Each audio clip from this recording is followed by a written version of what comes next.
त्याही पेक्षा बघा तुम्ही कुणी सुद्धा ह्याच्या इथले डायबिटीजचे लोकांच्यामध्ये फक्त डायबिटीजची गोळी घेतली जाते, बीपीचे पेशंट रक्त पातळ व्हायची बीपीचीच गोळी घेतली जाते, पण कुणीही मल्टीविटॅमिन्स मायक्रोन्यूट्रिएंट्सचा प्रादुर्भाव तुमच्या ह्याच्यात नसतो. परवा तर एक इतकं मजेशीर हे झालं की पेशंटचं हिमोग्लोबिन आहे 9.5, मेल पेशंट पुरुष, आणि इतकी ढिगभर मोठी लिस्ट दिली आहे, वय वर्ष त्यांचं 74, त्यांची मुलगी माझ्याकडे ती घेऊन आली होती आणि त्या पेशंटचं एकही त्याला हिमोग्लोबिनची टॅबलेट दिलेली नव्हती, हार्ट पंपिंग 30% राहिलं होतं फक्त, एकही हिमोग्लोबिनची गोळी नाही. मग मी म्हटलं बायपास करायला सांगितलंय, अँजिओप्लास्टी केली, मी म्हणते माझ्याकडे किलेशन घेतलं, आणखी काय ईसीपी घेतली, ईएसएमआर घेतली, मी रक्तपुरवठा वाढवला.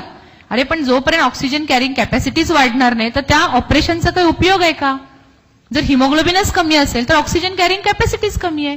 तर ह्या सगळ्या गोष्टींचा बारीक बारीक विचार करणं खूप गरजेचं आहे. मायक्रोन्यूट्रिएंट्सचा आहारात प्रादुर्भाव असू द्या. त्याही पेक्षा पुढची महत्वाची गोष्ट आहे ती म्हणजे व्यसनांपासून लांब राहा. Smoking, stop your smoking, stop your म्हणजे ज्याला आपण म्हणतो धूम्रपान, मद्यपान, हे बंद करा.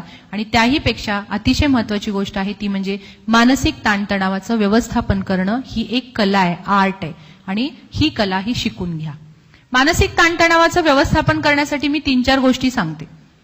तणाव ओळखणारे आपले बरेच घटक आहेत. कुणाला काय होतं, अचानक रडावंसंच वाटतं, कुणाला अचानक खूप हसायचं वाटतं, कोण पूर्वी बोलतच नव्हता तर फार बडबड बडबड करतं, कोणी एकदमच शांत शांत होतं. वयाच्या साधारण 60-65 नंतर हळवा स्वभाव एक फार होतो, छोट्याशा गोष्टीवर खूप रडायला येतं. माझे एक पेशंट आहेत, 82 वर्षाचे आजोबा आहेत, रोज मला एक फोटो घेऊन येतात आणि दाखवतात की बघा मॅडम हे असे होते, तो माझा मित्र असा होता, ह्याचं ह्याची बहीण अशी होती. इतके बोलतात वगैरे, पण मी शांतपणे ऐकून घेते, कारण बालपण आणि म्हातारपण एक असतं, त्याचा मला यथार्थ अनुभव येतो.